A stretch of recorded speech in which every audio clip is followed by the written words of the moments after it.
Hello दोस्तों, मैं राजेश चौधरी सर्वज्ञ कोचिंग संस्थान के इस ऑनलाइन प्लेटफॉर्म पर आपका बहुत बहुत स्वागत करता हूं, अभिनंदन करता हूं। आपका जुड़ने के लिए बहुत बहुत धन्यवाद। जय श्री श्याम दोस्तों। आज मैं फिर से रीजनिंग के 50 क्वेश्चन की एक बहुत ही महत्वपूर्ण श्रृंखला आपके सामने लेकर जुड़ा हूं। मस्ट बी इंपॉर्टेंट है ये। यदि दोस्तों आपने रीजनिंग की केवल एक 50 क्वेश्चन की ये श्रृंखला देख ली ना, तो निश्चित तौर पर आपको आपकी कंपटीशन के एग्जाम में बहुत फायदा होने वाला है। मैं आपका ज्यादा टाइम बर्बाद नहीं करते हुए सीधा बात करता हूं दोस्तों। यहाँ पर सीधा क्वेश्चन की चर्चा करेंगे। क्वेश्चन नंबर एक कह रहा है, मैं कह रहा हूं एक एक क्वेश्चन चुनिंदा मस्ट भी इंपॉर्टेंट क्वेश्चन मैं आपके सामने लेकर आया हूं। आपकी चाहे किसी भी एग्जाम की तैयारी कर रहे हैं आप, ये बेसिकली दोस्तों मैंने बीएसटीसी को फोकस करके यहाँ पर वीडियो आपके लिए अपलोड कर रहा हूँ। लेकिन मैं कह रहा हूँ चाहे आप किसी भी कंपटीशन के एग्जाम की तैयारी कर रहे हैं। अच्छा, पहला क्वेश्चन क्या कहता है, दिए गए विकल्पों में से अच्छा अक्षरों को चुनिए। अच्छा, ये सादृश्यता का है, एनालॉगी का। देखते हैं पर क्या कह रहा है। इसने वी को, इसको डब्ल्यू को भैया डी कहा है, यू को एफ। इस प्रकार से इसने एक कोडिंग बना दी। क्या मतलब, ये विपरीत शब्दों वाली बनाई। देखो, डब्ल्यू दूध वाली, फादर अंकल, हाई स्कूल, ऐसे करके बनाई। तो हमें अपोजिट बनानी है। तो मुझे बताओ एन का अपोजिट कौन होता है। एन मैंने बताया मालवीय नगर करके या मोहन नगर करके। काला पानी, गौरव टावर। तो दोस्तों एनपीजी है क्या, एनपीजी ऑप्शन नंबर एक करेक्ट होगा। इसके बाद आगे चर्चा करता हूं मैं। क्वेश्चन नंबर दो भी अच्छा क्वेश्चन है। यहाँ भैया इसने 8 का वर्ग किया है। 8 का वर्ग कितना, 64। और ये 8 का क्यूब प्लस 1 किया है। देखो यही क्या क्या, 8 का क्यूब 512 प्लस 1 513। ऐसे मुझे बताओ ये किसका वर्ग है, 12 का वर्ग है। तो 12 का क्यूब करना है पहले। तो 12 का क्यूब करके उसमें एक जोड़ना। और 12 का क्यूब होता है भैया 1728। और 1728 में एक जोड़ोगे तो 1729 आएगा।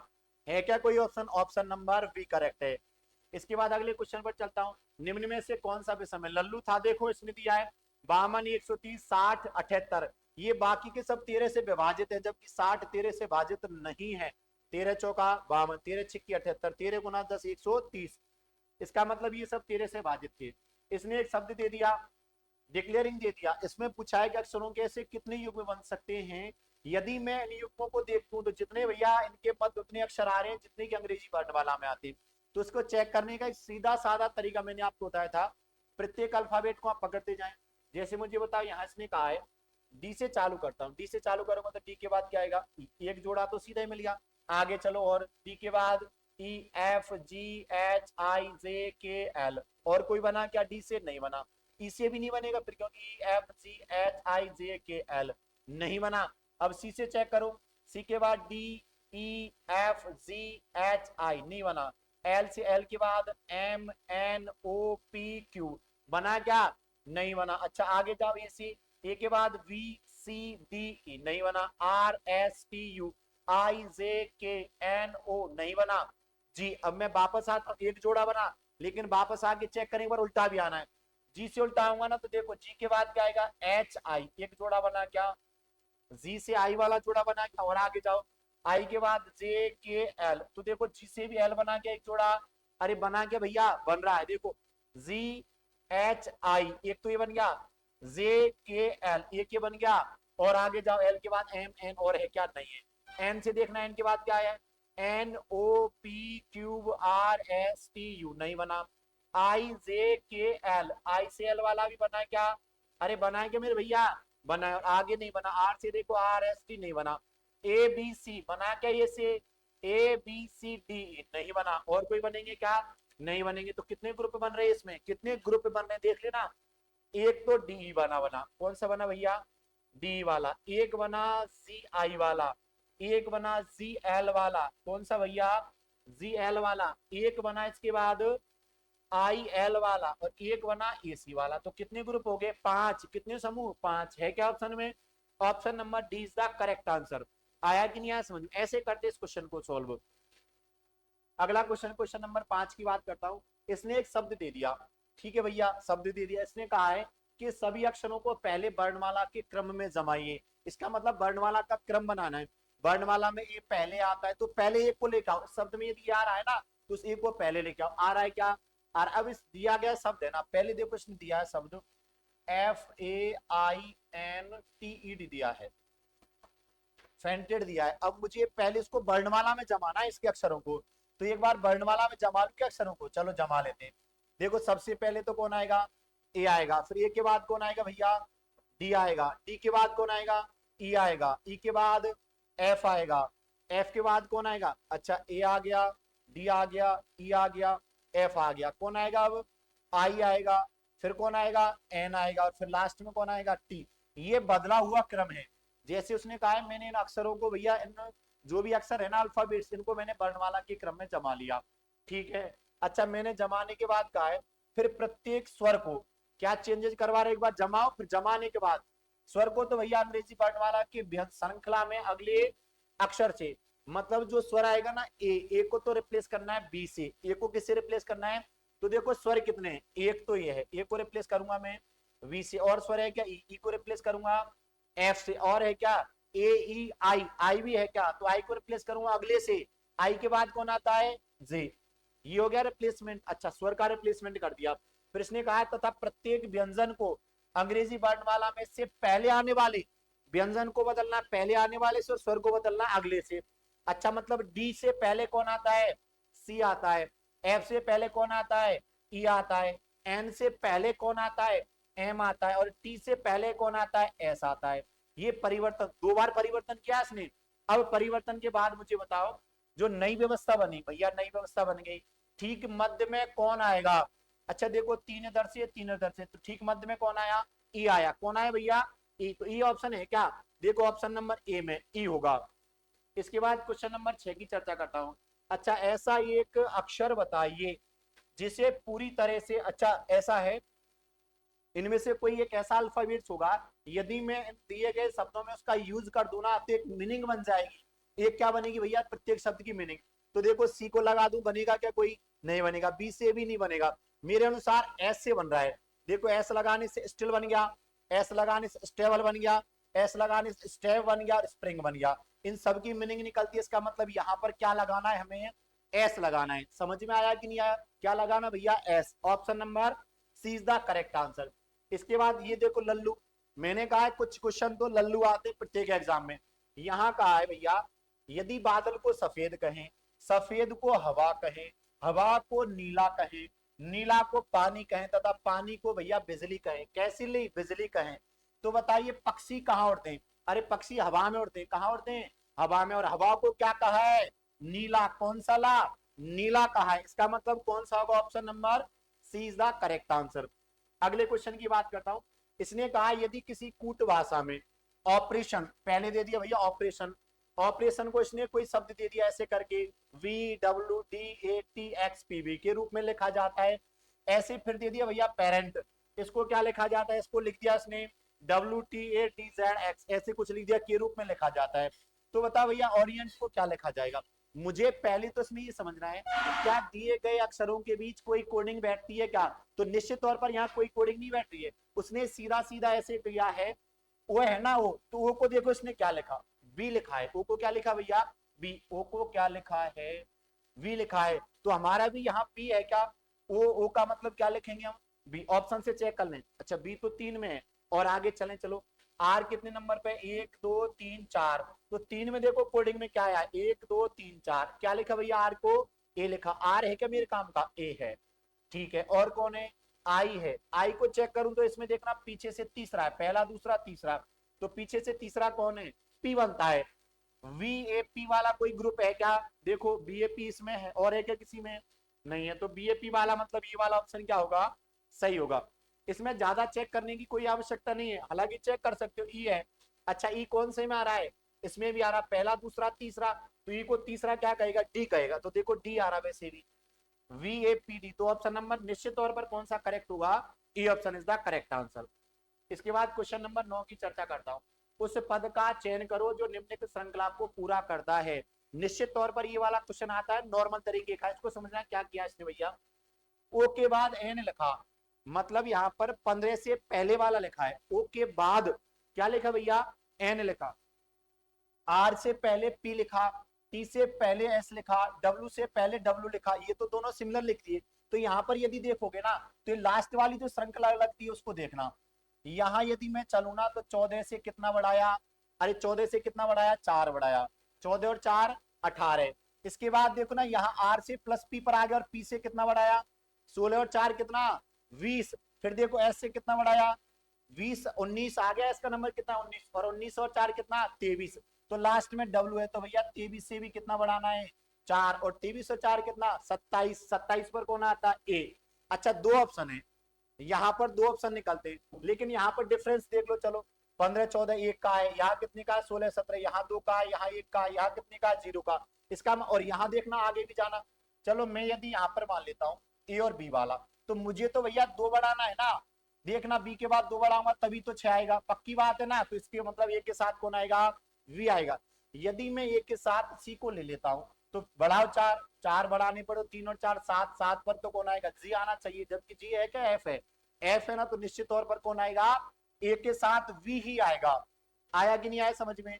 अगले क्वेश्चन की मैं चर्चा करता हूँ। क्वेश्चन नंबर 10 में क्या कह रहा है, यदि उसने एक संख्या दे दी, कोई भी संख्या दे सकता है, ठीक है। यदि एक संख्या में प्रत्येक अंक जो 5 से कम है, 5 से कम जितने भी अंक है ना, पहले उनकी बात कर रहा है, जो अंक 5 से कम है ना उसमें एक जोड़ दिया जाता है, ठीक है भैया। जो अंक 5 से कम होगा उसमें तो एक जोड़ देंगे, ठीक है। और प्रत्येक अंक जो 5 से अधिक है उसमें से एक घटा दिया जाए, ठीक है। जो 5 से कम है ना उसमें तो एक जोड़ना है, और जो 5 से अधिक है उसमें एक घटा देना है। तो बताओ इस प्रकार से गठित श्रृंखला में या गठित जो संख्या बनेगी ना उसमें कितने अंक दो बार आएंगे। अब करें परिवर्तन, 5 से जो बड़ा है ना उसमें से तो ये घटाना है, और 5 से जो छोटा है उसमें एक जोड़ना है। तो 3 5 से बड़ा है कि छोटा, छोटा है तो एक जोड़ोगे तो 3 का कितना हो जाएगा 4, 9 बड़ा है तो एक घटाओगे तो 8, 6 बड़ा है तो कितना हो जाएगा 5, 8 बड़ा है एक घटाओगे तो 7, 2 छोटा है तो एक जोड़ोगे तो 3, एक छोटा है तो जोड़ोगे तो 2, ऐसे ही 4 कितना है छोटा, एक जोड़ोगे तो 5, 7 बड़ा है तो एक घटाओगे तो 6। अब देखो ये मैंने परिवर्तन कर दिया। अब परिवर्तन में देखना कौन सा अंक दो बार आता है, तो मेरे अनुसार 5 है ना, यही केवल दो बार आ रहा है। और कोई अंक है क्या जो दो बार आ रहा है, 4 नहीं आ रहा, 8 नहीं आ रहा, 7 नहीं आ रहा, 3 नहीं आ रहा, 2 नहीं आ रहा, 6 आ रहा। केवल 5 अंक ऐसा है तो दो बार आया है। उसने कहा है ऐसे कितने अंक हैं, ऐसा केवल एक अंक है 5 जो दो बार आया है। तो भैया यहाँ कौन सा ऑप्शन होगा, option number B is the correct answer. इसके बाद आगे चलता हूं। इसने कहा है एक व्यक्ति बिंदु ए से चलना प्रारंभ करता है, ठीक है भैया, ये कोई बिंदु ए रहा होगा, इस ए से चलना प्रारंभ करता है 30 मीटर दक्षिण में चलने के बाद। इसको मैंने 30 मीटर चला दिया दक्षिण में, चलने के बाद बी पर पहुंच जाता है। ये भैया जहां पहुंच गया ना ये बी स्थान है, बी पर पहुंचता है। इसके बाद वे अपने दाएं मुड़ जाता है, ठीक है भैया, इसका दाएं इधर होगा, मैंने इसको मुड़ा दिया, और दाएं मुड़कर 7 किलोमीटर चलता है या 7 मीटर चलता है, ठीक है भैया, मैंने इसको 7 मीटर भी चला दिया। 7 मीटर चलता है तथा अपने दाएं मुड़कर फिर ऊपर दाएं मुड़ जाता है, तो इसका मतलब यहाँ मुड़ेगा दाएं मुड़कर अब की बार 6 किलोमीटर चलता है। कितना 6 किलोमीटर चलता है, पुनः अपने दाएं मुड़ता है। अच्छा, पुणे अपने दाएं मुड़ता है और कितना चलता है 7 किलोमीटर, मतलब उसी लाइन पर आ गया क्या, ठीक है भैया, यहाँ पहुंच गया। तथा अभी आप पहुंचने के बाद अपने बाएं घूम जाता है। कहाँ घूमता है, बाएं घूमेगा तो कहाँ जाएगा ऊपर, कहाँ जाएगा भैया, एक बार देखना ढंग से बता देता हूं मैं। बाएं घूमेगा तो कहाँ जाएगा, ये ऊपर जाता है। बाएं मुड़कर कुछ दूरी चलता है तथा बिंदु आर, अब जब कुछ दूरी चला मान लो, और बिंदु कहाँ पहुंच गया आर पर पहुंच जाता है। अब इसने कहा है कि बिंदु आर तथा बिंदु पी के किधर है, देखो बिंदु आर है ना बिंदु पी के उत्तर में ही है क्या, अच्छा उत्तर में तो है, लेकिन उसने दिया भी है साफ तौर पर 17 मीटर है। तो बिंदु बी से और आर तक की दूरी है ना उसने दी है भैया 17 मीटर, निश्चित तौर पर 17 मीटर की दूरी है। अब बताओ बिंदु ए तथा आर के बीच कितनी दूरी है, मुझे बताओ। ए से और बी तक के बीच की कितनी दूरी थी 30 मीटर, और 30 में से बी और आर के बीच कितना हो गया 17, तो जो बच गई वो इसके बीच में होगी क्या, कितना बच गया 13। अरे 30 में से 17 घटा दोगे तो कितना बचा 13। इसका मतलब ए और आर के बीच में कितना डिफरेंस रहा 13 मीटर का। कोई ऑप्शन है क्या, option number D is the correct answer, ठीक है भैया। क्वेश्चन नंबर 12 की बात करता हूँ, मस्ट भी इंपॉर्टेंट क्वेश्चन है, ये मैंने खूब समझाया, इसको समझ लेना। ए बी से कहता है, ठीक है भैया, ये कहने वाला बी से कह रहा है कि बी की माता, बी कोई है, इसकी भैया कोई माता है, बी की कौन है माता, ठीक है। बी की माता, ए की माता, ए की भी कोई माता रही होगी, ए की माता की कौन है सास है। अच्छा मुझे बताओ ये जो बी की माता है ना इस ए की माता की कौन है सास है। तो बताओ ए का या ए की माता, अब मुझे बताना ए की माता बी की माता से किस प्रकार, मुझे बताओ यदि बी की माता है ना वो ए की माता की सास रही होगी तो कहीं ना कहीं ये बी की माता इसकी पुत्र वधु है ना, ए की माता बी की माता की पुत्रवधु होगी कि नहीं होगी, तभी तो सास है। सीधा सीधा लॉजिक निकलता है कि नहीं निकलता। सास तभी तो होगी जब इसकी माता पुत्रवधु रही होगी। तो ऑप्शन नंबर कौन सा करेक्ट आंसर है, ए इज द करेक्ट आंसर। इसके बाद आगे क्वेश्चन पर चलता हूं। इसने कहा है छह मित्र, ठीक है भैया, छह मित्र A B C D E F एक व्रत के केंद्र की ओर, ये व्रत है एक, ये इसने कहा है गोलाकार मेज पर बैठे हो, मतलब व्रत पर बैठे हैं, ठीक है। ये मैंने बैठा दी है, छह मित्रों को बैठा देता हूँ। A B C D F को एक बैठा रहा है, ठीक है। ए एफ के ठीक बाएं, ए है ना, वो एफ के ठीक बाएं, इसने कहा सॉरी एफ ए के ठीक बाएं हैं, ए को कहीं बैठा दो, इसके किधर एफ ए के ठीक बाएं हैं, तो जहां मैंने ए को बैठा ना उसके ठीक बाएं कौन होगा, एफ होगा, क्योंकि उसने कहा है एफ ए के ठीक बाएं बैठा है, इसको मैंने बैठा दिया। तथा वी के सामने है, अभी बी और ई का मुझे कोई पता चला क्या, नहीं पता चला, ठीक है भैया। ए तथा डी एक दूसरे के सामने हैं, ए के सामने कौन होगा, डी होगा, और इसने कहा है कि भैया बी और ई है ना वो भी सामने होने चाहिए, तो मुझे बता केवल सामने वाली ये स्थिति बचती है, बी को यहां रख दो, ई को यहां रख दो, कैसे भी बैठा सकते हो, ठीक है। इसने कहा एफ के सामने कौन होगा, बच गया कौन, एफ के सामने वाली स्थिति खाली है क्या, और खाली किसके लिए है, सी के लिए, इसका मतलब एफ के सामने कौन होगा, एकदम लल्लू क्वेश्चन दिया है, देखो एफ के सामने कौन होगा भैया, सी, ऑप्शन नंबर कौन सा करेक्ट है, डी। इसके बाद आगे क्वेश्चन की मैं बात करता हूँ, क्वेश्चन नंबर 14। एक दीवार पर तस्वीर लगी है, उसकी ओर संकेत करते हुए एक लड़के ने कहा, लड़का क्या कह रहा भैया, लड़के ने कहा तस्वीर में जो व्यक्ति है ना, ये कहने वाला लड़का और एक तस्वीर। अब इस तस्वीर के बारे में कह रहा है कि तस्वीर है ना वो मेरी माँ, ये लड़का कह रहा है कि भैया मेरी माँ, ठीक है, इस लड़के की कोई माँ रही होगी, माँ जो अपने माता पिता की इकलौती संतान है, मतलब केवल माँ ही है, माँ के अलावा और उनके माता पिता की कोई संतान नहीं है, ठीक है।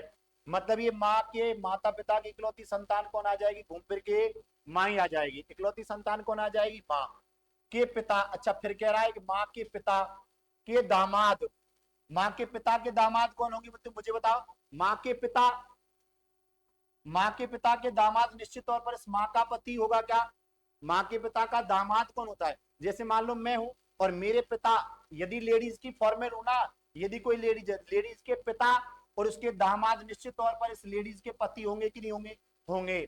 दामाद की पत्नी, अच्छा दामाद की पत्नी मतलब ये याद है क्या माँ, दामाद की पत्नी का है, ये समूह गलत है, दामाद की पत्नी का है। तो बताओ लड़का तस्वीर वाले व्यक्ति से, इसका मतलब ये इसकी माँ पर ही घूमकर आ जाती है बात, चारों ओर से घूमकर केवल माँ पर आ रही है। तो इसने कहा लड़का इस व्यक्ति से, इस व्यक्ति से भैया किस प्रकार संबंधित है, बेटा है ना, यदि इसकी माँ है तो लड़का क्या हुआ, इसका बेटा हुआ, तो बेटा है क्या, इसमें पुत्र है, कैसे संबंधित होगा भैया, option number is the correct answer. किसी को कोई डाउट नहीं है ना, किसी को यदि डाउट हो तो कमेंट बॉक्स में कमेंट कर देना। अब देखो क्वेश्चन नंबर 15 पर चलता हूँ। क्वेश्चन नंबर 15 कह रहा है लड़कों की एक पंक्ति में, एक कोई पंक्ति है भैया, लड़कों की एक पंक्ति में अमन, अमन कह रहा है, यदि मान लो मैं एक पंक्ति बना लेता हूँ लड़कियों की, लड़कों की सॉरी, और इसमें कह रहा है अमन ऊपर से, ठीक है भैया, अमन का नंबर है ना वो ऊपर से 21वां है, ठीक है, 21वें नहीं 12वां, सॉरी कौन सा है, 12वीं पर कौन है, अमन है, ये 12वीं पर अमन बैठा दिया। तथा बमन नीचे से 18वां है, इसी पंक्ति में नीचे से 18वें पर कौन है, बमन है, 18वें पर कौन है भैया, बमन है। और इसने कहा यदि अमन तथा बमन के मध्य में 6 लड़के हैं, इनके बीच में भी कितने भैया, 6 हैं, कितने भैया, 6।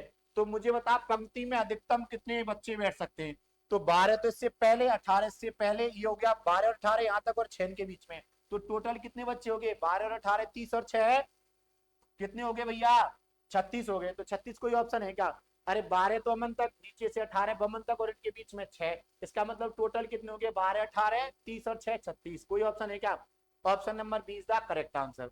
अब चलते हैं क्वेश्चन नंबर 16 पर। ये क्वेश्चन एकदम नॉर्मल है, ये ढंग से समझोगे तो। इसने कहा है 6 मित्र हैं, कितने मित्र हैं भैया, 6 मित्र, कौन कौन से, P Q R S T you, ठीक है। केंद्र की ओर मतलब इस सर्किल में बैठे हुए, देखते हुए एक दूसरे से गोलाकार मेज पर बैठे हुए, एस टी के, पहले तो सबसे पहले जैसे उसने कहा है ना गोल मेज बनाओ, 6 व्यक्तियों को बिठा दो, 6 व्यक्तियों को बिठा दिया, ठीक है भैया। एस टी के बाएं और तीसरा है एस टी के, तो सबसे पहले टी को बिठा लो कहीं, टी को यदि मैंने यहां बिठाया तो इसके बाएं तीसरे पर कौन है, एस, पहला, दूसरा और तीसरा, यहाँ कौन आएगा भैया, एस आएगा। ठीक है, ये पहला बैठा दिया। आर टी और यू के बीच में नहीं है, मुझे टी और यू का पता नहीं है, लेकिन आर को इनके बीच में नहीं बैठाऊंगा। एस आर के बगल में नहीं है, एस आर के बगल में, इस मतलब एस के बगल में आर नहीं आएगा, यहां भी मुझे नहीं पता चला। इसने कहा है आर यहां नहीं आएगा, यहां नहीं आएगा, दो जगह में से नहीं आएगा। और आगे चलो, क्यू टी के दाएं, क्यू टी के किधर है, इधर देखना, क्यू टी के दाएं दूसरा है। अब टी का दाया किधर होगा, इधर, और इधर कौन है भैया, क्यूब है। टी के दाएं पहला और दूसरा कौन होगा, क्यूब होगा। अब यहां समझना, यदि मान लो मैं यहाँ यू को बैठा देता हूं तो यहाँ आर को बैठाना होगा, क्योंकि आर यहाँ तो बैठ नहीं सकता, तो आर के लिए दो जगह बचती हैं, या तो यहाँ बैठाइएगा या यहाँ बैठाइएगा। ठीक है, लेकिन आर यहाँ तो बैठ नहीं सकता क्योंकि एस का पड़ोसी है। अब मुझे बताओ, यदि आर को मैं इन जगह में से किसी एक पर बैठा दूं, तो यू को यहाँ बैठाओ, यू को यदि यहाँ बैठा दिया तो इनके बीच में आर आ गया, तो निश्चित तौर पर आर को जो बैठाया जाएगा ना भैया, वो यहीं बैठाया जाएगा, आर को यहाँ बैठाया जाएगा। अब आ जाओ दोबारा, फिर किसको बैठा दूं मैं, यू को। इसने कहा है ना क्यू और टी के दाएं दूसरा है, अब यू और क्यू के बीच में, अब यहाँ तुम आराम से क्यू को बैठा, यू को बैठा सकते हो। ये अभी जगह हमने किसके लिए रखी थी, क्यू के लिए रखी, तो यहाँ किसको बैठा सकते हो भैया, क्यू को बैठा सकते हो। अब बताओ यू और क्यू के बीच में कौन है, एक और व्यक्ति बच गया, कौन बच गया यहाँ पर जो बैठेगा, पी बच गया, पी यहाँ आ जाएगा। पी का जिक्र हुआ क्या, नहीं बचा, तो जगह बची इस पर कौन आ जाएगा, पी आ जाएगा। अब देखना, यू और क्यू के बीच में कौन है, यू और क्यू के बीच में कौन है, ये दोबारा से क्यू कैसे आ रहा है, ये यू है भैया, कौन है, यू। तो यू और क्यू के बीच में कौन है, एस। देखो कोई ऑप्शन है क्या, option number is the correct answer. अगले पर चलता हूँ, ये हो गया कि ये की था इसका क्या, एक ये भैया इसका। अब इसने कहा है 2 से 3 बजे के बीच में, ये समकोण वाला जो कंसेप्ट है ना, इसमें ध्यान में रख लेना। समकोण वाली स्थिति है ना, इसको मैं अब एक बार और बता देता हूँ। यदि मैं समकोण की बात करूंगा ना, तो समकोण के लिए सीधा सीधा फॉर्मूला याद रखना है। वैसे तो एक घंटे में 2 बार बनता है, मतलब प्रत्येक घंटे में समकोण 2 बार बनता है। यदि एक घंटे से आगे चला जाऊं मैं, तो निश्चित तौर पर आप मान के चलो, फिर बात करेगा 12 घंटे की, एक घंटे में 2 बार, तो 12 घंटे में 24 बार बनना चाहिए, लेकिन ऐसा नहीं होता है। 12 घंटे में भी केवल और केवल 22 बार बनता है, क्योंकि 2 बार कम हो जाता है। अब कम कहाँ हुआ, एक बार 3 से, एक बार 2 से और 4 के बीच में, और एक बार कम होता है 8 से और 10 के बीच में। लेकिन हमें ये कंसेप्ट ज्यादा डीपली नहीं जाना, मैंने डिटेल में इसका वीडियो देखा, डाला हुआ है, यदि आप वीडियो देख सकते हो तो देख लेना। अब मैं कह रहा हूँ यहाँ सीधा मैं बात करता हूँ समकोण वाली स्थिति की। समकोण कब बनता है, बजकर डबल डॉट 60/11 इंटू समय प्लस माइनस 3 करना है भैया, समय प्लस माइनस क्या कर रहे हैं, और दोनों यूज करने, प्लस का भी यूज करना है और माइनस का भी यूज करना है।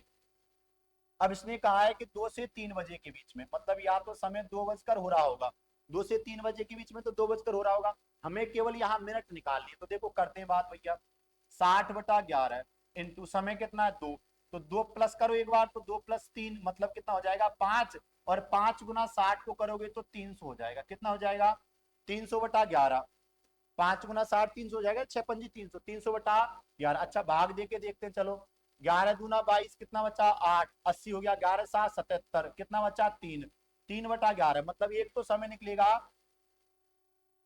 2:27 सही, 3/11 और एक ही समय निकलेगा, दूसरा इसमें समय नहीं निकलेगा, पक्की बात है। इसका मतलब 2:27 सही है क्या, ये है देखो 2:27 सही, 3/11। यदि तुम एक बार माइनस करके निकालोगे तो माइनस करके समय 3 से ऊपर पहुंच जाएगा, इसका मतलब ये वाला करेक्ट आंसर है। तो यहाँ कौन सा होगा भैया, बी ऑप्शन। आगे चलता हूं मैं क्वेश्चन नंबर 18 पर। क्वेश्चन नंबर 18 देखो कितना नॉर्मल दिया है। इसने कहा है यदि 15 अगस्त 2011 को सोमवार है, तो भैया 17 सितंबर 2011 को, ये तो ऐसे कह दिया बिल्कुल कि भैया यदि 15 अगस्त को है ना, यदि 15 अगस्त 2011 को उसने सोमवार दे दिया, तो मुझे 17 सितंबर तक जाना है, सीधा सीधा, उसने वर्ष तो चेंज किया ही नहीं, 17 सितंबर तक जाना है, तो डिफरेंस निकाल लो कितने दिनों का है। यदि 15 अगस्त से जाऊंगा तो पहले अगस्त में 16 दिन चलूंगा, और अगस्त के बाद सितंबर ही तो आता है, और सितंबर में 17 दिन जाना है, तो टोटल 33 दिन जाना है। कितने दिन, 33 दिन आगे जाना है। 33 दिन आगे जाने की बजाय मैं ऑड डेज निकालता हूँ, क्या निकालता हूँ भैया, ऑड डेज निकालता हूँ, तो 5 निकले, 7 चौका 28, 5 निकला, 5 शेष रहा, मतलब 5 दिन कहाँ जाना है, आगे, और 5 दिन आगे जाने की बजाय 2 दिन कहाँ चले जाएं, पीछे। अरे 2 दिन कहाँ चले जाए भैया, पीछे। कौन से बार से जाना है, सोमवार से 2 दिन पीछे जाओ। पहला बार रविवार, दूसरा बार शनिवार। तो यहाँ पर 17 सितंबर 2011 को कौन सा बार निकलेगा, शनिवार निकलेगा। ऑप्शन है क्या, ऑप्शन नंबर ए था करेक्ट आंसर। एक एक क्वेश्चन को डिटेल में बताने वाला हूं, ढंग से समझ लेना आप। इसने कहा है यदि पी का अर्थ गुना, अब ये जहां जहां काम आ रहे हैं ना सीधे सीधे लगाते जाए। पी का अर्थ क्या भैया, गुना है। यदि ए का अर्थ प्लस है, ये आ रहा है कहीं ए का अर्थ प्लस है, और कहीं कि ए का अर्थ प्लस है, ठीक है। डब्लू का अर्थ भाग है, डब्लू आया क्या कहीं, डब्लू का अर्थ भाग है, ठीक है भैया। और आया कि नहीं आया, वाई का अर्थ माइनस है, वाई एक बार यहाँ है, और पी एक बार यहाँ पे आया है। अब मैं इसको एक बार लिख दूं संख्याओं को भी, एक बार इन संख्याओं को मैं नीचे ले आता हूं। जैसे देखो 13 पी 3 11 26, और इसके बाद कितना है यहाँ, ये डब्लू भाग यहाँ था पीछे, यहाँ तो संख्या है और यहाँ डब्लू का मतलब भाग है, यहाँ 13 प्लस 19 है। अब देखो इसको कैसे सॉल्व करते हैं। अच्छा ये गुना होकर पहले भाग, बोर्डमास का नियम कहता है पहले भाग को सॉल्व करो। ये 6/13 हो जाएगा, लेकिन ये 13 से कट जाएगा क्या, 2 बार, 13 से कट जाएगा 2 बार, 13 दूना 26, ये कितना हो जाएगा 6 दूनी के 12। इस पूरे जो कैलकुलेशन मैंने करी ना, यहाँ तक आता भैया 12 माइनस का।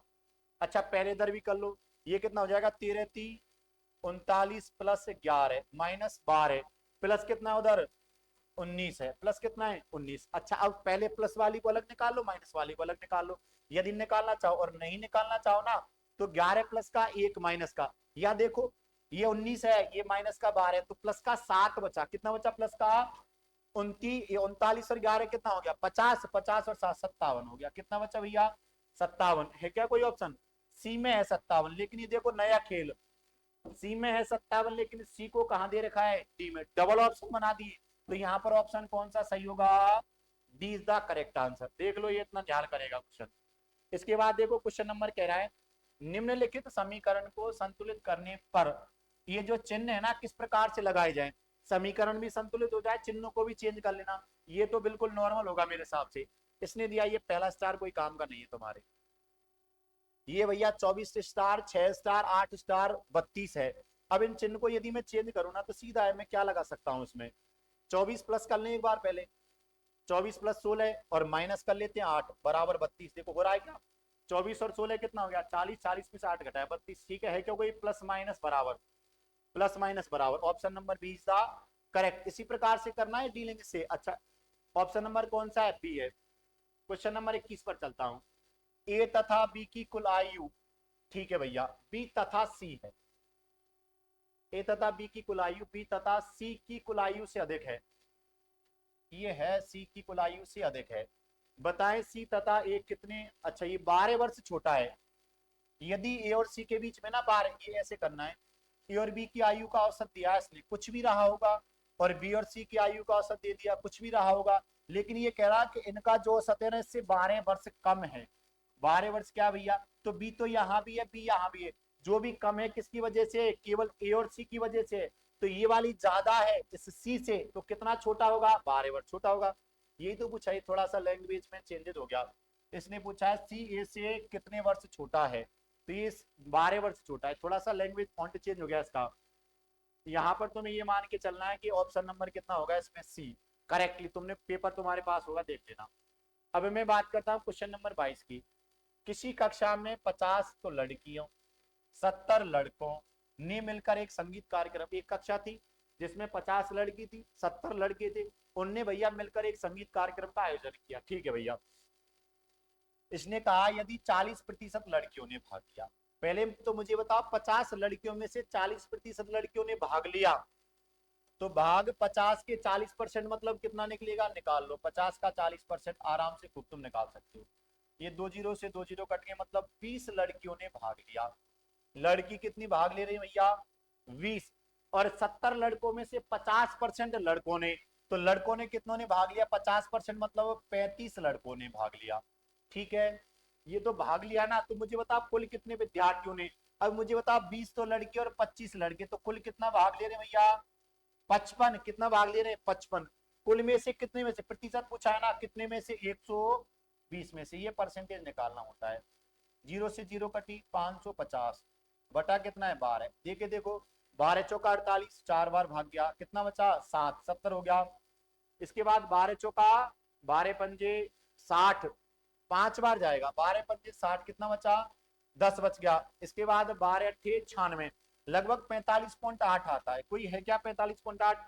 नहीं है, लेकिन सिमिलर है ना, 46 हो जाएगा, 45.8 नहीं है ऑप्शन में, इसका मतलब 46 के समान है। तो ऑप्शन नंबर कौन सा हो जाएगा यहाँ? D is the.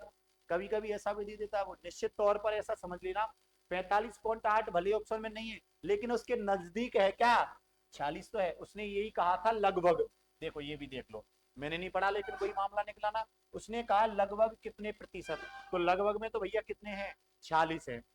आगे चलता हूँ क्वेश्चन नंबर 23 पर। ये लो, ये तो सीधा है, यदि 7 का वर्ग 49, 9 का वर्ग 81 तो 5 का वर्ग होगा 25। ऑप्शन नंबर कौन सा है? ए है। किसी घन की, अच्छा ये देखो रंग दिया जाए 125 छोटे घन बन जाते हैं। मैंने बताया छोटे घनों की संख्या n क्यूब होती है और छोटे घन कितना भैया 125, तो क्यूब रूट करोगे तो n बराबर कितना 5 निकलेगा। कितना निकलेगा? n बराबर 5 निकलेगा। तो जिनकी सतह पर दो रंगीन हो, ऐसे घनों की संख्या जिनकी केवल दो सतह रंगीन हो, तो मैंने आपको बताया केवल दो सतह रंगीन वाले बनते भैया n गुना, ये बनते हैं n-2 गुना 12, क्योंकि कोर पर बनते हैं। कहां बनते हैं? कोर पर। और कोर कितनी होगी 12, केवल जिनकी दो सतह रंगीन हो ना वो कोर पर बनते हैं।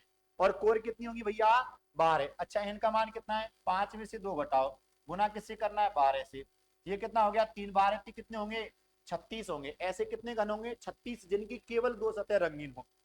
ऑप्शन नंबर कौन सा करेक्ट है? ए पर चिकचा नहीं करनी है। इसके बाद चलें क्वेश्चन नंबर 25 पर।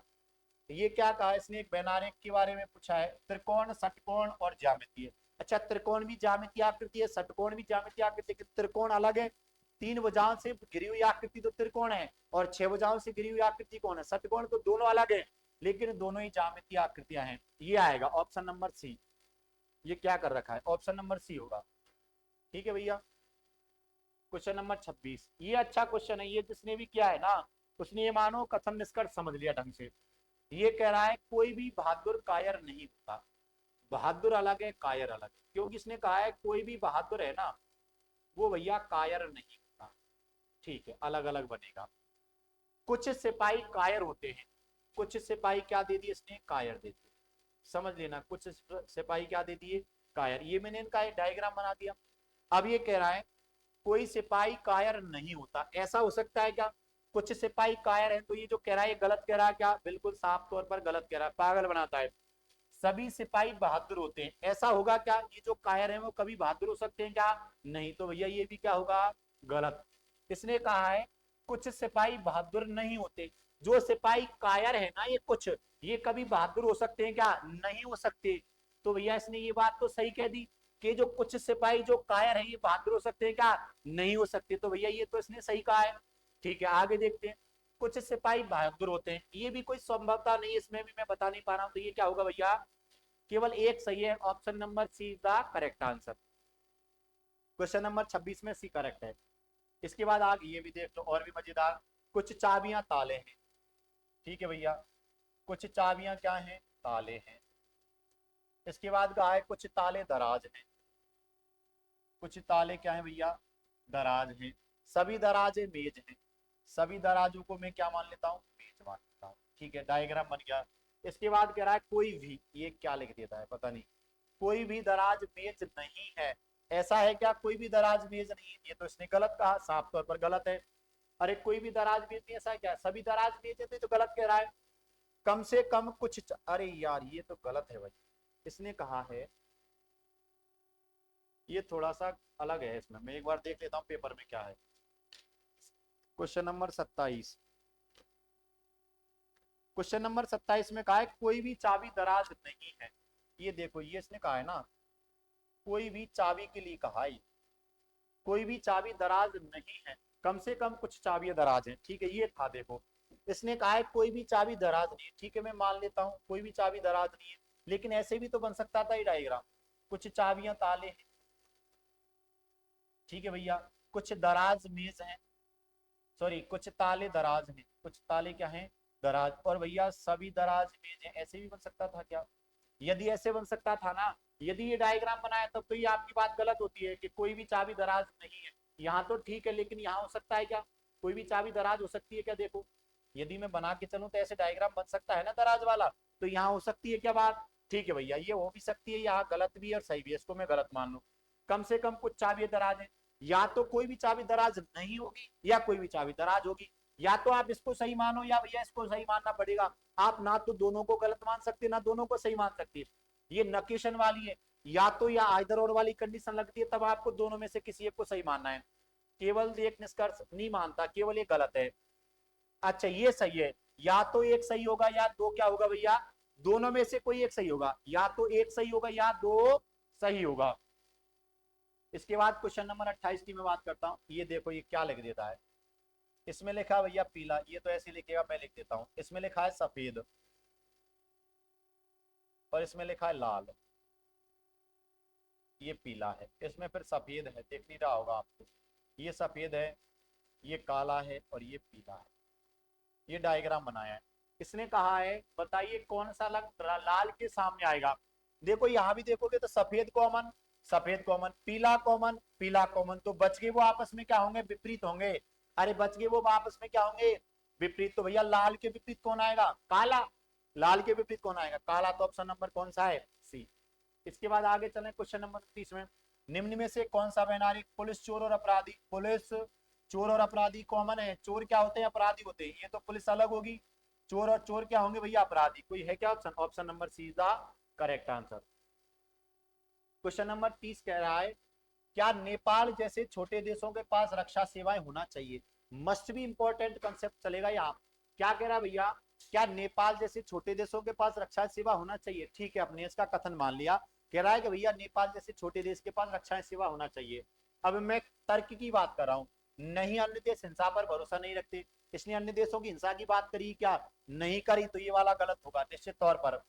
अगला देखता हूं, दूसरा कह रहा है हाँ नेपाल के लोग शांति प्रिय और अहिंसा के उपदेशक है। मैं मान सकता हूँ छोटा देश है तो शांति प्रिय होगा, क्या निहाल करेगा क्या ये ज्यादा, नहीं करेगा, शांति प्रिय होगा। और जब शांति प्रिय होगा तो अहिंसा का प्रबल दावेदार होगा, तो ये वाला सही बैठता है यहाँ। ऑप्शन नंबर कौन सा, दो वाला सही है, क्या है क्या कोई, हाँ तर्क नंबर दो प्रबल है। ऑप्शन नंबर कौन सा होगा भैया, इसको समझ लेना, जितना कहा है ना केवल उतना ही मान के चलना है। अगले क्वेश्चन की मैं बात करता हूँ। ये ट्रायंगल ये क्या बना दिया, अरे अलग ही रूपरेखा बना दी। ये डायग्राम कुछ ऐसा है मेरे हिसाब से,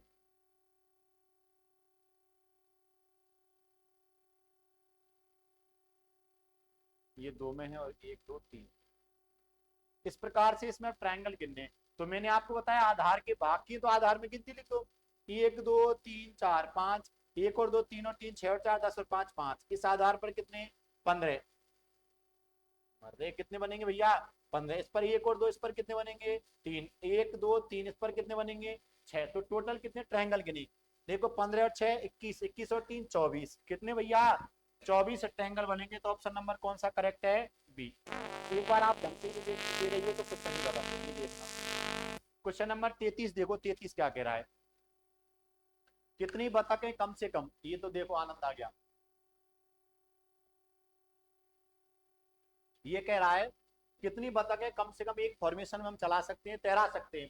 कि भैया एक बतख के पीछे दो बतख होनी चाहिए और एक बतख के आगे भी दो बतख होनी चाहिए, तो कितनी फॉर्मेशन बनाएंगे देखो। कि गुरुजी एक बतख के आगे दो बतख है और एक बतख के पीछे दो बतख, इतनी होनी चाहिए क्या। ये वाला कतई गलत है, जिसने 5 किया होगा ना उसने कंसेप्ट गलत समझा है। अरे एक बतख के आगे दो बतख और एक बतख के पीछे दो बतख, तो बताओ कितनी बतख, 3 बतख। कितनी बतख भैया, 3 बतख। तो ऑप्शन नंबर कौन सा सही है। अरे मुझे बताओ, ये जो बतख है ना इसके आगे दो बतख है क्या, है, और ये बतख इसके पीछे दो बतख है क्या, है, तो 3 बतख चाहिए कम से कम। ऑप्शन नंबर सी का करेक्ट आंसर। क्वेश्चन नंबर 34 में कह रहा है कि भैया राम को कुछ आम मिले, राम को कुछ आम मिले और आम मिले तो बात करी। क्या कह रहा भैया, राम को कुछ आम मिले जिनमें पके आमों की संख्या कच्चे आमों से 3 गुनी है। यदि पका आम, यदि कच्चा आम एक है ना तो पके हुए आम होंगे 3। यही कह रहा, पके आमों की संख्या कच्चे आमों से 3 गुनी है, पके होंगे 3 तो कच्चा होगा ये अनुपात है भैया, ये होगा कच्चा। ठीक है, पके आमों की संख्या बताओ यदि उसको 68 मिले। 68 मिले तो 17 का 4, 4 मिले 68, 4 का मान इसके बराबर तो 3 है ना पक्के अनुपात के हिसाब से, तो इसका मान कितना होगा 68/4 गुना 3। ये कितनी बार कटा 17, 17 51, पक्के आमों की संख्या कितनी होगी 51 होगी। तो ऑप्शन नंबर कौन सा है? उसने कहा है देखो कच्चे और पके, पके आम है ना कच्चे से 3 गुने हैं, यदि कच्चे आम x मान लेता हूं तो पके आम 3x होंगे, तो टोटल आम कितने हो गए 4x। अरे टोटल कितना हो गए 4x, जबकि टोटल आम कितने 68, तो 4x का मान किसके बराबर है 68 के। पके आम चाहिए मतलब 3x का मान चाहिए, 68/4x गुना 3x, x से x गया 17 बार, 17 51, कैसे भी कर लो। कितने आम होंगे भैया 51, पके आम कितने 51, और कच्चे पूछ लेता तो 17, कच्चे पूछ लेता तो 17। क्वेश्चन नंबर 35 की बात करता हूँ। राहुल अपने भाई, ये तो एकदम नॉर्मल है, इसको देख लेना। राहुल अपने भाई सोहन से, ये है ना राहुल अपने भाई सोहन से होगा यहाँ। राहुल की आयु समय क्या होगी जब सोहन से दोगुना हो जाएगा, 8 वर्ष का होगा राहुल। जब सोहन दोगुना हो जाएगा ना तो 8 वर्ष का होगा। ये देखना, ये देखो 7 2 5, 7 2 5 6 9 6 0 9 6 0 9, तो हमें लिखना है 4 3 8, 438 है क्या? Option number D. ऐसे क्वेश्चन में तो मैं क्या ही बताऊंगा। किसी माह की, अच्छा ये देखो कोई भी महीना है ना उसका चौथा दिन, मतलब 4 तारीख को शनिवार, 4 तारीख को क्या भैया शनिवार है, तो उस माह की 26वें दिन से 5 दिन पहले वाला, मतलब 21 तारीख का, 26 से 5 दिन पहले कौन सी तारीख आएगी 21, तो 21 तारीख को बाहर पूछा है। 4 तारीख को शनिवार है तो 21 को क्या होगा 17 दिन आगे जाना है। कितना दिन आगे 4 से 21 के लिए 17 दिन आगे जाना है, और 17 दिन में से यदि शेष निकालता हूं तो कितना बचा 3, तो 3 दिन आगे जाओ शनिवार से। शनिवार के बाद रविवार, सोमवार और मंगलवार, कौन सा गल मंगल। तो ऑप्शन नंबर कौन सा है भैया B is the correct answer.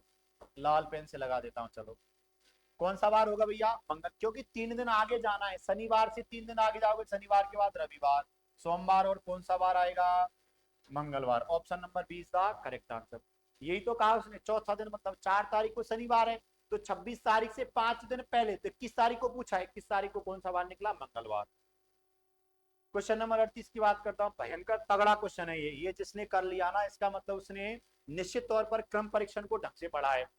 इसने कहा है भैया 7 व्यक्ति हैं A B C W X Y और जेड, ये 7 मंजिला इमारत में रहते हैं, ठीक है 7 मंजिला इमारत में रहते हैं, तो 7 मंजिला इमारत तो हो, ये पहली मंजिल है, दूसरी मंजिल, तीसरी मंजिल, चौथी मंजिल, पांचवी, छठवीं और ये और बना दी मैंने 7वीं। कितने मंजिल इमारत में रहते हैं भैया 7 मंजिल इमारत में रहते हैं, A B C D X करके ऐसे रहते हैं। अब ये क्या कह रहा है देखना, पहले वाले तल को 1 मंजिल कहा, ये पहली मंजिल है और ये 7वीं मंजिल है, लास्ट को 7वीं कहेगा ना, 2 3 4 5 6 ये फ्लोर है मतलब मंजिल। इसने कहा है एक्स तथा बी के बीच में 4 लोग रहते हैं, इसको अलग से समझना पहले, एक्स और बी के बीच में 4 लोग रहते हैं, ठीक है एक्स बी से ऊपर रहता है, इसका मतलब बी कहाँ रहेगा एक्स से नीचे, और इसके बीच में 4 व्यक्ति रहेंगे। पक्की बात है क्या? ठीक है, मैं पहले कच्चा चित्र बना लूं फिर यहाँ सेट करेंगे इसको। इसने कहा है कि ऊपर रहता है, ठीक है वी तथा डब्ल्यू के बीच केवल 2 व्यक्ति रहते हैं। अब मुझे बताओ यदि डब्ल्यू से नीचे लूंगा ना तो 1 2 3 4 5 6 फ्लोर हो गए, आगे तो अब जाएंगे नहीं, इसका मतलब बी और डब्ल्यू के बीच में केवल 2 व्यक्ति रहते हो तो डब्ल्यू यहाँ आएगा। पक्की बात है, यही तो कहा है वी तथा डब्ल्यू के बीच केवल 2 व्यक्ति रहते हैं, वो कोई भी रह सकते हैं, ठीक है भैया। ए सी के तुरंत ऊपर वाले तर में रहता है, तुरंत ऊपर का मतलब 2 ऊपर नीचे जगह खाली होनी चाहिए, तो देखो ऊपर नीचे जगह तो यही खाली है, ए सी के तुरंत ऊपर रहता है। सी के तुरंत ऊपर कौन रहता है, इस प्रकार से बैठेंगे रहता है। यदि इसने कहा है जेड, जेड और जेड बी के बीच में 2 से अधिक व्यक्ति हैं, जेड और बी के बीच में कितने व्यक्ति मालूम है, मेरे पास कितने तल है 1 2 3 4 5 6 और एक तल और बना सकता हूं। जेड और बी के बीच में कितने व्यक्ति 2, चलो मैं जेड को भी बैठा लूंगा। इसने कहा है वाई जेड के नीचे तल पर बैठता है, वाई कहां बैठता है जेड के नीचे तल पर, ठीक है। और इसने कहा है बी सबसे नीचे नहीं बैठेगा, यदि बी नीचे नहीं बैठेगा तो नीचे कौन बैठेगा वाई, और फिर यहाँ कौन आएगा जेड आएगा। अब देखो एक एक स्टेटमेंट समझ लेना, बी और जेड के बीच में 2 से ज्यादा है क्या 3 है, वाई जेड से नीचे है क्या, ये तो कहा है वाई जेड से नीचे, वाई जेड से नीचे है क्या? और देखो बी सबसे नीचे है क्या? नहीं है, बी सबसे नीचे नहीं बैठेगा। इसका मतलब ये वाली स्टेटमेंट बनेगी, सबसे ऊपर एक्स डब्ल्यू सॉरी हाँ Z W A C V और कौन भैया, इस प्रकार से बैठे हैं, इस प्रकार से इनके तल हैं। अब बताओ इसने क्या कहा है, पहला जेड के नीचे तथा ऊपर, पहले जेड के नीचे वाले तल पर बताओ कौन है, डब्ल्यू है, और ऊपर वाले तल पर कौन है, एक्स है। तो डब्ल्यू के साथ एक्स, डब्ल्यू के साथ एक्स, तो भैया डी ऑप्शन में, कौन से में? तो डी ऑप्शन क्या होगा, करेक्ट होगा। अच्छा ये कौन से तल पर रहता है, देख लो, चलो ये कौन से तल पर है, चौथे पर। ये कौन से पर है, चौथे पर। एक कौन से, एक बार जब बैठ गया ना तो आराम से कर लोगे। एक कौन से तल पर है, चौथे पर। आगे मैं बात करता हूं, ये रहा जेड तथा सी के बीच कितने व्यक्ति हैं, ये भी देख लो। जेड और सी के बीच कितने व्यक्ति हैं, एक तो जेड डब्ल्यू है और ये कौन है, ए है। तो जेड और सी के बीच कितने हैं, दो व्यक्ति। ये लो हो गया निपटारा। Option number B is the correct answer. Question number 41 की मैं बात करता हूँ, ये भी बड़ा लंबा चौड़ा क्वेश्चन है लेकिन लल्लू है। इसने कहा है भैया ए बी का भाई है, ए भैया है बी का, ठीक है। इसने कहा है सी ए की बहन है, ये लो भैया सी ए की बहन है, ये बहन है, ये भाई है, लिख दिया। डी ई का भाई है, डी कौन है, ई का भाई, अभी नहीं आया। लेकिन इसने कहा है ई बी की पुत्री है, ई है ना, वो बी की पुत्री कौन है, नेगेटिव होगी, पुत्री होगी, ठीक है भैया, बी की पुत्री है। एफ सी का पिता है, एफ है ना वो सी का पिता है, सी का पिता कौन है भैया, एफ है। तो बता डी का अंकल कौन होगा, अरे डी का अंकल ई और डी का भाई, उसने कहा है देखो डी ई का भाई है, डी किसका भाई है, ई का, पॉजिटिव है भाई है। मुझे बताओ ये भाई बहन होगी, ये माता या पिता होगी, यदि पुत्री है, यदि पिता है तो ये सब कौन होंगे, भाई। तो डी का अंकल तो कौन होगा, ए, ये तो मौसी हो जाएगी, अरे कौन मौसी या बुआ हो जाएगी। यदि बहन हुई तो मौसी या बुआ हो जाएगी, यदि पिता हुआ तब तो होगी बुआ, और यदि माता हुई तो मौसी होगी। तो अंकल कौन होगा, डी का अंकल कौन होगा, ए। अच्छा अंकल का मतलब ध्यान में रख लेना, चाचा भी होता है, अंकल का मतलब मामा भी होता है, अंकल का मतलब ताऊ भी होता है, अंकल का मतलब फूफा भी होता है। कौन सा फा, फूफा भी होता है। तो मुझे बताओ डी का, यदि ये इसकी माता है, यदि ये इसकी माता है तो डी का कौन हो गया, ये मामा, अंकल होगा क्या, पक्की बात है। और यदि ये इसका पिता है तो पिता का भाई क्या होगा, चाचा। ना तो उसने चाचा पूछा ना मामा, उसने तो अंकल कहा है, तो भैया दोनों में से कोई एक तो होगा, तो कौन होगा, ए होगा। कौन होगा भैया, A option is the correct answer. बात समझ में आई कि नहीं आई, दोनों ही है ये, अंकल का मतलब चाचा भी होता है, मामा भी होता है, ताऊ भी होता है, फूफा भी होता है। अब तुम्हें क्या मानना है, यदि बी को माता मानो ना तो माता का भाई मामा होगा, मामा का मतलब भी क्या होता है, अंकल होता है। और यदि इसको पिता मानो तो पिता का भाई तो भी क्या होता है, चाचा या ताऊ होता है, तो भी क्या रहेगा भैया, अंकल। तो कौन निकलेगा, ए। इसके बाद क्वेश्चन नंबर 42 की मैं बात करता हूँ। एक शाम को, शाम का टाइम है, सूर्यास्त से पहले मतलब सूरज है, सूर्यास्त से पहले मतलब सूरज है। दो मित्र हैं भैया, कोई रमन और अर्जुन, आमने सामने बैठकर बातचीत कर रहे हैं। आमने सामने बैठे होंगे, जैसे मैं बैठा हूं, मेरे सामने कोई दूसरा व्यक्ति बैठा है, बातचीत कर रहे हैं। यदि रमन की परछाई, अच्छा पहले कंसेप्ट चालू होता है यही। पहली बात, यदि शाम का समय है ना तो सूरज होगा ना, सूरज वो होगा पश्चिम में। सूर्य कहाँ होगा भैया, पश्चिम में। सूर्य यदि पश्चिम में होगा ना तो प्रकाश के विपरीत ओर, तो परछाइयां कहाँ बनेंगी, पूरब की ओर। परछाइयां कहाँ बनेंगी, पूरब की ओर, निश्चित तौर पर परछाई के विपरीत दिशा में।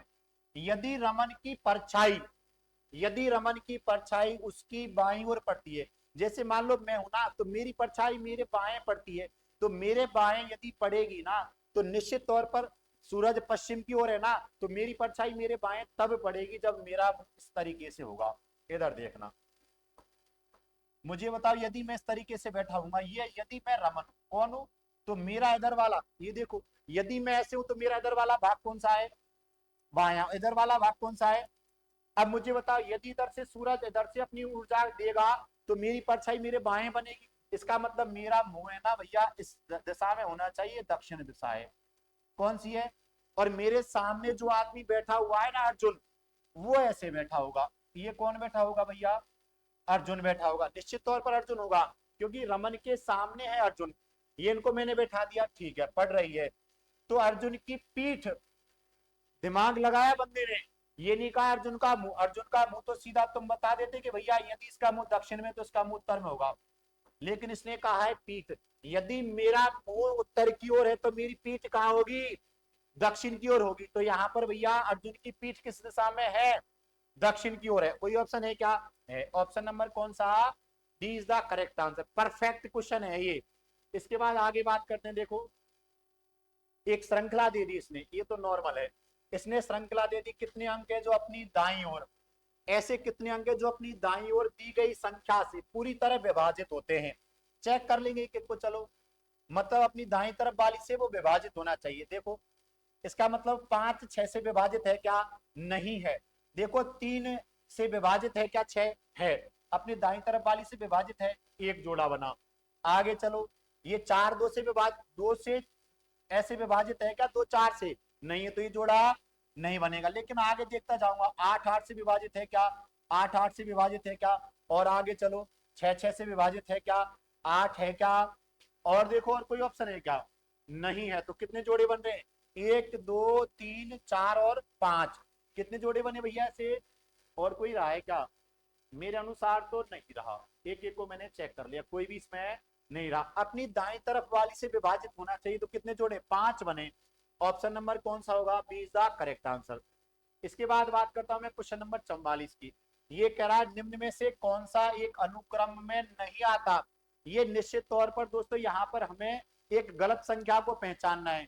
अब देखो यहाँ क्या करना है, अच्छा 0 है, 6 है, 24 है, 50 है, 120 है, और भैया 210 है।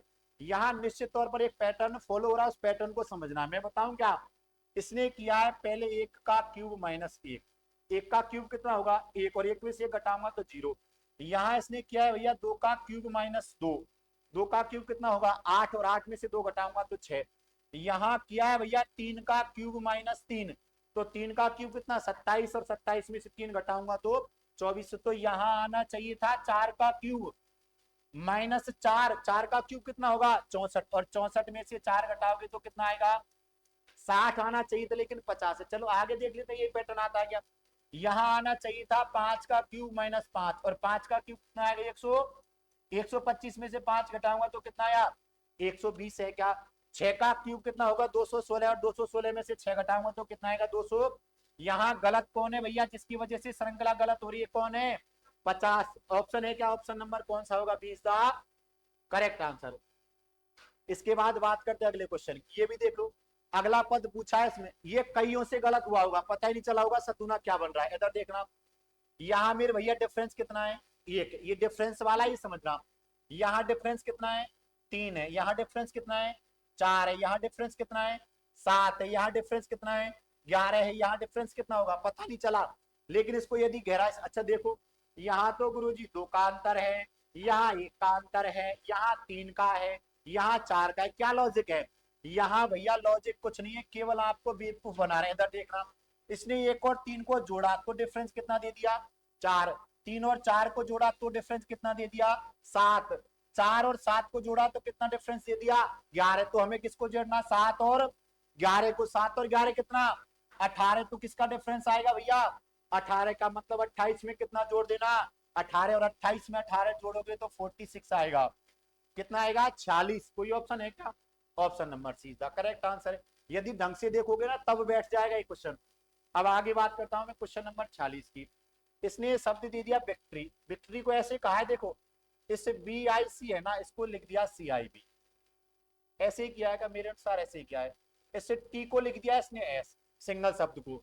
ये देखो RO बाई है ना, इसको बाई RO लिख दिया, क्या लिख दिया भैया बाई RO। ऐसा कुछ चेंज किया है इसने, देखो इस प्रकार से चेंज किया है, इस प्रकार से चेंज किया है, और ST को ये कम लिख दिया। अब आगे चले हम, यही चेंजेस मुझे करना है, ठीक है। ये मैंने चेंजेस कर दिया। शब्द क्या पूछा भैया, ट्रेटर पूछा है, तो पहले ए को ले आऊं, टी बाद में चला जाएगा, आर यहाँ आ जाएगा, ये आएगा क्या ART। फिर कौन बच गया बीच में, आई बच गया, क्योंकि 7 शब्द है ना, इस आई को देख लूंगा मैं क्या करना है। वैसे उसने माइनस ये किया तो माइनस ये करेंगे, लेकिन आगे चले चलो भैया, इसको फिर ROT लिखना है। मुझे केवल बता दो आगे ART और पीछे ROT किसमें है, RAT और TR, और इसको देखता हूं तो आई से कम करोगे तो H आएगा। अब देखो ये वाला कौन सा समूह बनता है, ए नहीं है, बी नहीं है, बी में जे है, बी नहीं है, सी भी नहीं है, डी है। कौन सा है भैया? ARTHROT। तो ऑप्शन नंबर कौन सा है? D is the correct answer. Perfect है ये। इसके बाद option number D is the correct answer होगा। इसके बाद क्वेश्चन नंबर 47 की मैं बात करता हूँ, ये भी देख लो, नॉर्मल है। यदि इसने स्टे को ये कहा है, तो यहाँ देखना इसने गुणन किया है। एस का नंबर कितना? 19, और 19 को गुना करके 19 लिख दिया। टी का नंबर कितना है? टी का नंबर कितना है? 20 है, और 20 को डबल कर दिया, तो 20 गुना कितना हो जाएगा भैया? 40। ए का नंबर कितना है? 1 को 3 गुना कर दिया। बाई का नंबर 25 को गुना 4 कर दिया। गुना 1 गुना 2 गुना 3 और गुना कितना किया है? 4 किया है। तो जो शब्द मुझे दिया है ना, आवर्स, ये दिया है भैया, इसमें पहले गुना 1 करो। एच का नंबर 8, और 8 गुना 1 कितना होगा?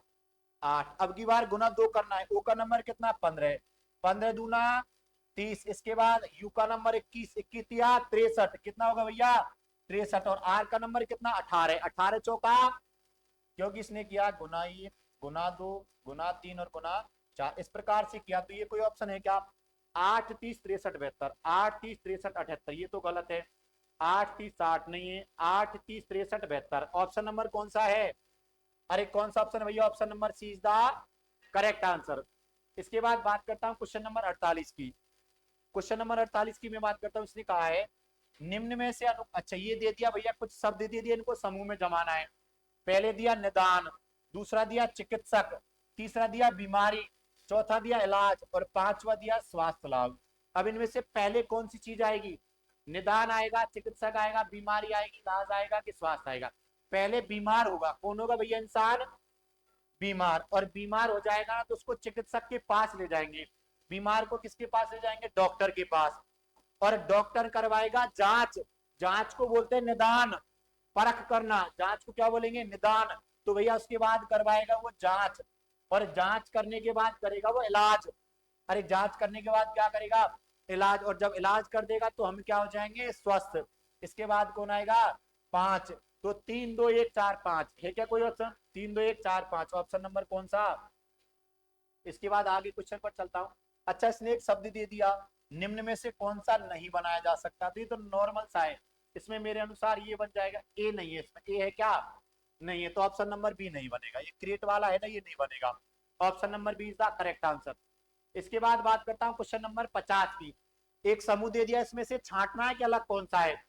त्रुटि दोष वाला अलग है, सुधार मरम्मत अलग है, डूबना तैरना अलग है, कि रिक्त खाली है। देखो, रिक्त और खाली का मतलब ही क्या है? सेम है। त्रुटि और दोष का मतलब, त्रुटि तो दोष है, ये भी सेम है। अच्छा, सुधार और मरम्मत, सुधार करना मरम्मत करना एक ही बात है, लेकिन डूबना और तैरना अलग अलग है। एक तो डूबना और एक तैरना, ये दोनों विपरीत हैं। तो भैया यहाँ पर कौन सा होगा? ऑप्शन नंबर सी अलग है। ऑप्शन नंबर क्या है भैया?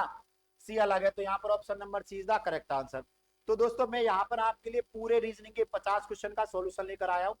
यदि किसी भी क्वेश्चन में कोई भी छोटा सा भी डाउट रहा हो, मैं तो ये कह रहा हूँ, यदि किसी ने रीजनिंग कतई भी नहीं पढ़ी है ना, और केवल ये 50-50 क्वेश्चन की सीरीज भी देख लेगा, तो निश्चित तौर पर आपके एग्जाम में जितना भी कंटेंट पूछा जाएगा, उसमें से आप एक अच्छा स्कोर करने की स्थिति में आ जाओगे। ठीक है दोस्तों, इसी प्रकार के वीडियो जानने के लिए आप हमारे चैनल से जुड़े रहें। ज्यादा से ज्यादा सब्सक्राइब करें, ज्यादा से ज्यादा आपको लाइक करना है, और ज्यादा से ज्यादा कंटेंट सबके लिए इंपॉर्टेंट है, तो ज्यादा से ज्यादा दोस्तों शेयर करना है। ठीक है, आपका जुड़ने के लिए बहुत बहुत धन्यवाद। जय श्री श्याम।